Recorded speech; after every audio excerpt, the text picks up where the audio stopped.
Jadi ke depan kita berharap Basarnas ini bisa menjadi leading sector dalam operasi pencarian. Benar. Dalam melaksanakan operasi ini kita bekerja sama dengan kementerian dan lembaga, TNI Polri, BUMN, BUMD, maupun potensi SAR. yang sudah kita latih, sudah kita bina.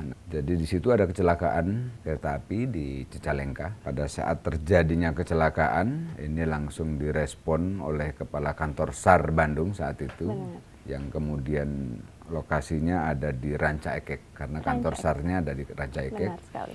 Ini dalam waktu cepat, hampir 10 menit dan sampai 15 menit. Nah, ini tim SAR dari kantor SAR Bandung sudah ada di lokasi dan langsung melaksanakan aksi penyelamatan meskipun ada 4 korban yang tidak bisa terselamatkan.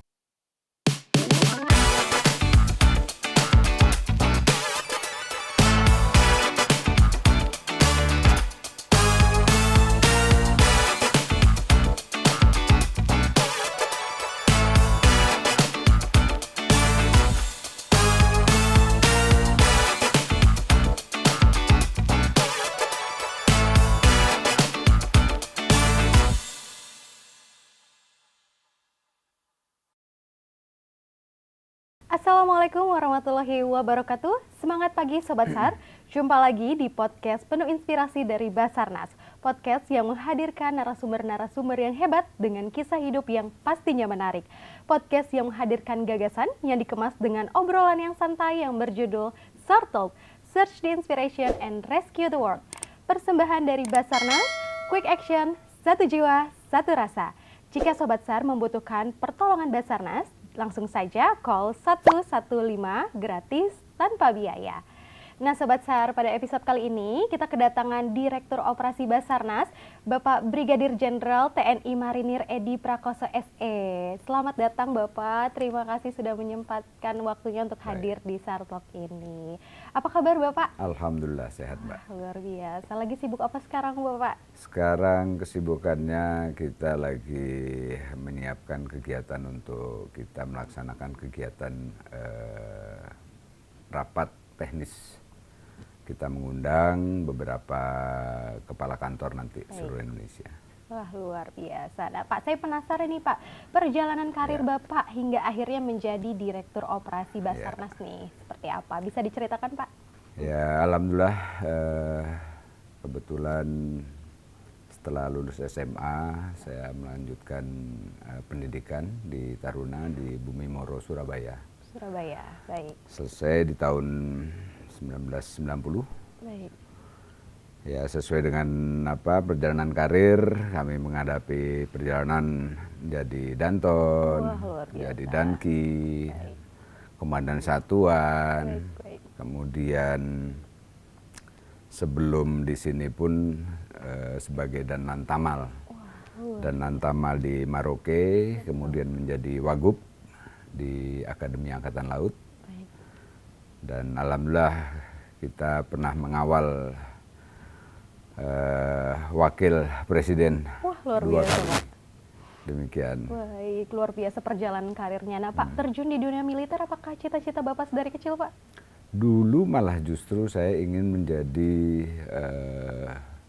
bekerja di arsitek. Wah. Di arsitek, atau enggak di pertambangan. Kayaknya di pertambangan lebih menantang ini kan. Baik. Lalu bagaimana ceritanya tuh Pak, bisa? Nah, karena pada saat itu dulu ada rekan-rekan teman sekolah gitu kan. Baik. Teman sekolah mengajak, udah kita coba daftar kan gitu. Coba-coba gitu ya. Akhirnya kita daftar. Nah, saya ada 2 daftar, satu di Curug penerbangan, satu juga daftar di Taruna. Akhirnya lolos ya lolos Pak? Masuk Taruna. Betul. Nah, Bapak ada pesan-pesan dari keluarga yang Bapak ingat sampai dengan sekarang, khususnya pesan dari orang tua Bapak yang diterapkan jadi, juga? Yang pertama, saya ingat pesan orang tua itu jangan melawan arus. Ya, itu yang pertama. Kemudian yang kedua, kita harus mandiri dan tidak menyusahkan orang lain. Itu aja. Luar biasa, pesan yang diingat sampai dengan sekarang ya Pak. Nah, boleh diceritakan ke Sobat SAR nih Pak, tugas utama sebagai Direktur Operasi itu apa sih Pak? Jadi tugasnya Direktur Operasi ini kita menyiapkan kebijakan-kebijakan yang sesuai dengan arahan Kepala Badan SAR Nasional dalam hal ini. Kemudian kita juga melaksanakan kegiatan dalam hal ini memberikan asistensi terkait dengan penyelenggaraan pengendalian operasi. Kita juga memberikan pengerahan, memberikan bimbingan teknis terkait dengan operasi maupun memberikan bantuan terkait dengan materi-materi pembelajaran di bidang operasi.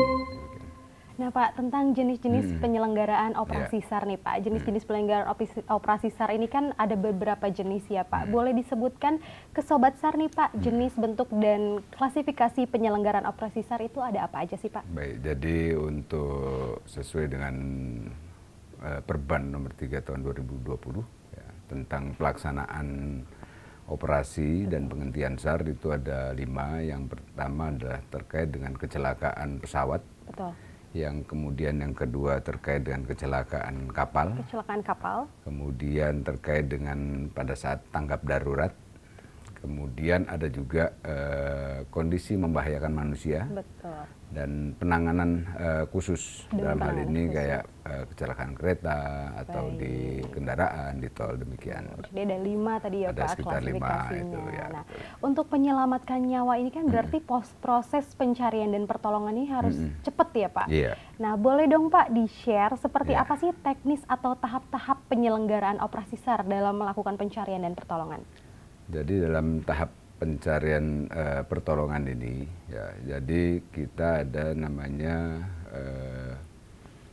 pelaksanaan SAR ini harus efektif. Betul. Cepat, kemudian kita sinergi ya. Jadi ada beberapa tahapan-tahapan yang harus kita laksanakan. Kemudian info yang kita dapat, misalnya manakala itu terjadi bencana, nah ini ada dari Dirsiaga namanya, dari si Dirsiaga dia akan menyampaikan informasi, kemudian nanti akan melemparkan ke kantor SAR. Dalam hal ini kantor SAR menyampaikan bahwa telah terjadi bencana. Nah, sehingga perlu ini adanya kita harus adanya cepat respon time. Demikian. Seperti itu jadi alurnya ya Pak. Nah, ada nggak target atau ekspektasi yang ingin dicapai oleh Direktorat Operasi itu sendiri Pak ke depannya? Ya, jadi ke depan kita berharap Basarnas ini bisa menjadi leading sector dalam operasi pencarian. Benar. Kita dalam melaksanakan operasi ini kita bekerja sama dengan kementerian dan lembaga, TNI Polri, BUMN, BUMD, maupun potensi SAR yang sudah kita latih, sudah kita bina. Nah, ini kita menjadi leading sector terkait seperti itu. Sehingga kita dalam melaksanakan operasi SAR ini selalu kita sampaikan bahwa operasi SAR yang kita laksanakan adalah operasi gabungan. Kemudian juga kita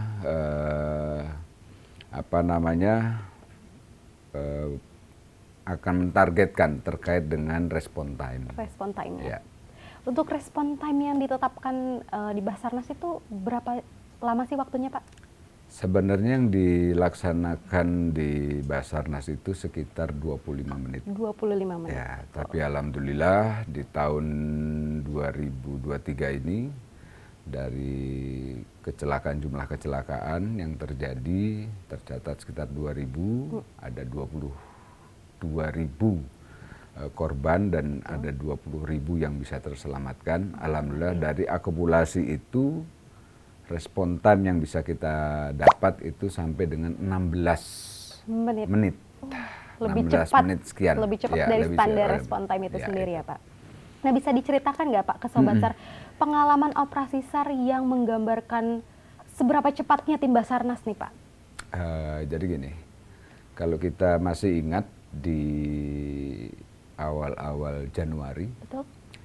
jadi di situ ada kecelakaan kereta Kereta api. api di Cicalengka. Benar. Ya, jadi Pada saat terjadinya kecelakaan, ya, ini langsung direspon oleh Kepala Kantor SAR Bandung saat itu, yang kemudian lokasinya ada di Ranca Ekek, karena kantor SAR-nya ada di Ranca Ekek. Ini dalam waktu cepat, hampir 10 menit dan sampai 15 menit. Nah, ini tim SAR dari kantor SAR Bandung sudah ada di lokasi dan langsung melaksanakan aksi penyelamatan, meskipun ada 4 korban yang tidak bisa terselamatkan. Berarti memang responnya cepat sekali ya Pak? Meskipun itu kan karena kebetulan pas memang dekat dengan lokasi kejadian, ya betul. Nah, Indonesia ini kan negara kepulauan yang begitu luas ya Pak, dan akses ke daerah-daerah terpencil, khususnya daerah tertinggal, terdepan dan terluas ini masih sangat sulit. Nah, saat terjadi kecelakaan, bencana atau kondisi yang membahayakan manusia di daerah minim akses itu, bagaimana sih cara tim SAR untuk quick action dan gercep nih ke lokasi kejadian tersebut? Jadi Basarnas melalui Direktorat Potensi ini sudah membina masyarakat, baik itu dari kelompok komunitas, penghobi, kemudian dari ada TNI Polri maupun dari lembaga-lembaga pemerintah lainnya. Kita sudah membina dan masyarakat umum kita sudah membina terkait dengan dan memberikan pelatihan kepada masyarakat. Nah, untuk itu terkait dengan bahwa ada kesulitan kita dalam menuju lokasi. Namun demikian pada saat terjadi bencana, disitulah keterlibatan potensi yang sudah berada di lokasi. Karena potensi yang dilatih oleh Basarnas ini dari beberapa daerah, dari beberapa pelosok yang kita ambil, kita latih, sehingga manakala terjadi bencana di wilayah-wilayah tersebut, nah inilah mereka yang sebagai terdepan di awal, sambil menunggu dari tim yang dari Basarnas ini untuk hadir di lokasi tersebut. Betul, berarti dengan adanya potensi SAR itu sangat membantu sekali ya. Kemudian Pak, juga kita didukung dengan teknologi. Jadi manakala ada yang sulit terjangkau, kita menggunakan teknologi, ada drone thermal. Drone thermal, fungsinya untuk apa Pak? Drone thermal ini kita untuk mengetahui asesmen dulu sebelum kita melaksanakan suatu aksi. Jadi kita asesmen dulu, kita analisa, nah baru kita laksanakan aksi untuk melaksanakan evakuasi atau pertolongan. Selain ada potensi SAR, drone thermal tadi juga sangat membantu ya itu, Pak. Nah, Basarnas ini kan mempunyai 44 unit pelaksana teknis yang ada di seluruh Indonesia nih Pak. Nah, boleh buka-bukaan sedikit nggak Pak? Kantor SAR mana yang paling cepat dalam menyelenggarakan operasi SAR Pak? Sebenarnya kita dalam pelaksanaan operasi SAR ini, ya, memang kalau kita yang paling cepat mungkin lebih cenderung di wilayah Jawa. Baik. Ya, karena lokasinya lebih akses ya. Kita dibayangkan dibandingkan dengan yang di Kalimantan. Aksesnya, kalau dibilang tadi terlalu cepat. Namun demikian, dari beberapa kantor SAR ini justru malah yang paling banyak melaksanakan operasi SAR. Ya, jadi yang pertama itu dari Semarang. Semarang paling banyak operasi SAR-nya. Semarang itu ada kurang lebih 156. Wah, luar biasa. Dalam 1 tahun? Dalam 1 tahun. Ya, yang kemudian yang kedua itu Surabaya. Surabaya itu ada sekitar 152 kalau nggak salah, 152. Kemudian setelah itu Bandung. Kemudian ada 128, ya. Kemudian Medan dan Jakarta. Nah, kemarin pada saat ulang tahun, Kabasarnas juga memberikan apresiasi, ya, penilaian karena core value-nya Basarnas ini adalah operasi, ya, meskipun dari beberapa sisi penilaian, sehingga ada penilaian sebagai kantor SAR ya terbaik lah dalam hal ini, ya, dari kantor SAR Semarang dan Yogyakarta. Untuk jenis operasi SAR-nya yang paling banyak dilakukan apa Pak? Kalau di Indonesia ini lebih cenderung kepada kondisi membahayakan manusia. Contohnya seperti apa Pak? Kondisi membahayakan manusia itu biasanya orang terseret arus air, orang mancing hilang, orang melaut memancing belum kembali, perahunya terbalik, kan Baik, gitu. baik. Atau masyarakat yang ke hutan tersesat, demikian. Luar biasa. Jadi Untuk lebih banyak. dalam 1 tahun itu rata-rata operasi SAR di seluruh Indonesia itu berapa ya Pak kira-kira? Operasi SAR yang dilaksanakan dalam kurun 1 tahun ada sekitar 2.414. Banyak sekali ya Pak. Berarti memang butuh quick action ya Waduh, Pak itu untuk luar memberikan biasa pelayanan itu, SAR luar kepada biasa. masyarakat. Memang Iya, harus iya. diapresiasi rescue Iya. di seluruh Indonesia Betul, itu ya betul. Pak. Nah, Bapak ada pesan untuk yang Bapak sampaikan untuk seluruh rescuer di Indonesia Pak mungkin? Baik. Saya pesan kepada seluruh rescuer yang berada di Indonesia, tetap semangat bahwa apa yang kalian laksanakan ini adalah bagian dari ibadah. Ya. Terus berlatih dan berlatih, karena berlatih adalah kesejahteraan bagi kalian dan keluarga kalian. Ya. Tetap hati-hati, sesuai laksanakan dengan SOP, zero accident, ya. Sebelum pelaksanaan, cek and recheck, ya. Dan tidak lupa selalu berdoa. Semoga pelaksanaan operasi kalian bisa berhasil, cepat dan efektif. Demikian. Luar biasa pesan-pesan dari Bapak Edi. Ya. Nah, oke Pak, sekarang kita masuk ke sesi komentar. Jadi nanti Bapak akan menjawab komen-komen yang akan boleh. ditanyakan dari netizen yang ada di medsosnya Basarnas. Nanti akan dipandu dengan Mbak Vina. Saya panggilkan langsung ya Pak. Boleh. Mbak Vina. Halo Mbak Ayu. Hai Mbak Vina. Ada Pak Dirops. Apa kabar Pak? Baik, Mbak. Sehat, Pak? Sehat, sehat. Tadi saya dengerin dari luar cerita Bapak. Luar biasa, jadi makin banyak lagi ya pengetahuan tentang operasi SAR buat para sobat SAR Ya. sekalian. Oh ya Pak, di sini saya biasanya bawa minum buat Bapak, buat tamu-tamu. Tapi sekarang saya bawa sesi komentar. Oh, boleh. Sekarang kita masuk sesi komentar ya Pak. Nanti saya akan bacakan beberapa komentar para netizen di akun official Basarnas di Iya. medsos. Nanti langsung ditanggapi sama Bapak. Ya, boleh. Kita mulai Pak. Ini ada dari Yana Atang. Iya. Basarnas akan masih jadi harapan semua. Wih mantap nih Pak. Bagaimana nih Pak caranya Basarnas untuk terus mendapatkan dukungan dari masyarakat?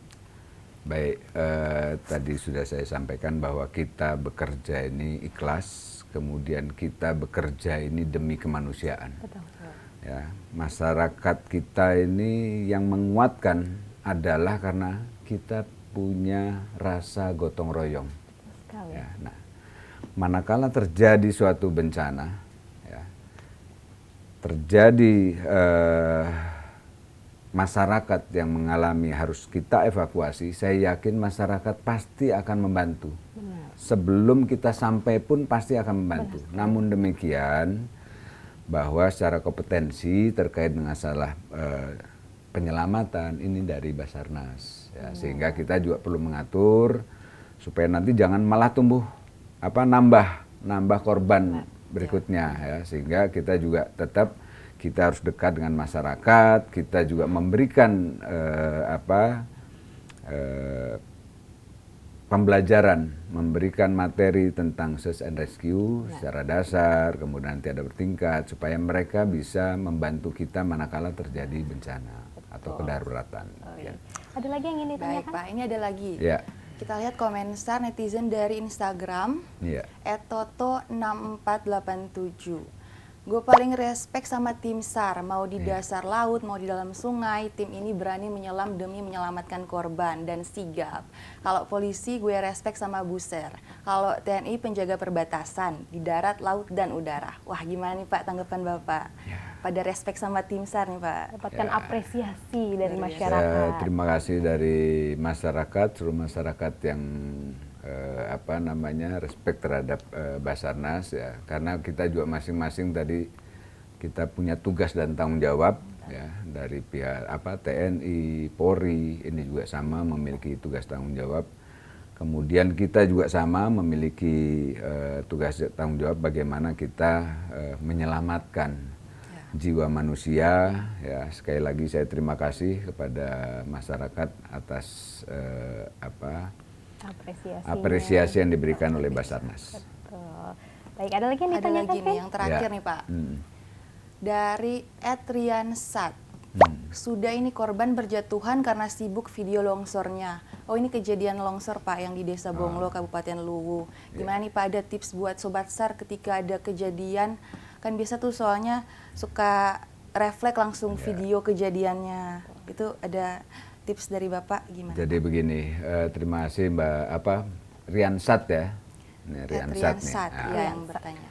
atas pertanyaannya. Jadi kita juga dalam penggunaan teknologi HP dalam hal ini kita juga harus lebih bijak ya. Apalagi yang kemarin kejadian tanah longsor masih sempat-sempatnya membuat video, mungkin ada konten tapi tidak menyadari bagaimana bahayanya bagi diri sendiri ya. Apalagi banyak juga yang kejadian-kejadian yang justru mengedepankan videonya, ya, bukan menolongnya. Nah ini juga perlu kita rubah pola kita, ya.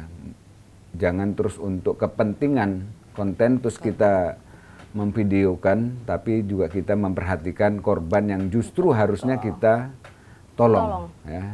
Nah ini mungkin harus kita rubah mindset ini ya. Jadi daripada di video ini mending telepon 115 ya Pak. Nah itu dia ya. Nanti langsung datang. Daripada Rescue. langsung video kan, Benar langsung sekali, 115. Itu bebas 115. pulsa. Bebas pulsa, gratis. Ya, gratis, betul. Baik.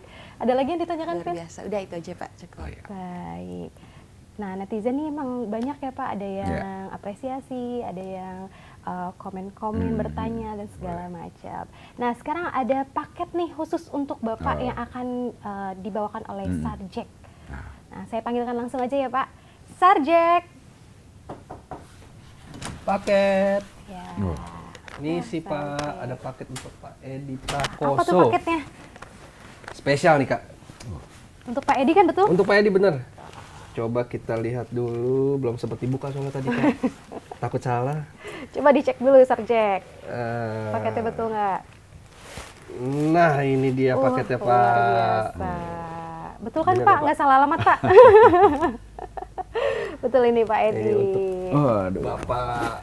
Terima kasih sekali. Dari luar kita. biasa. Biasa. Ada lagi, Ada nih, lagi Pak. Bapak Satu lagi. paketnya satu Ini lagi. kayaknya bakal kepake banget buat Bapak ini Kak. Wah iya. Soalnya Bapak Bapak sekarang kan, lagi menggeluti olahraga apa Pak? Nah itu dia buat Kalau olahraga. saya olahraga macam-macam, yang penting berkeringat.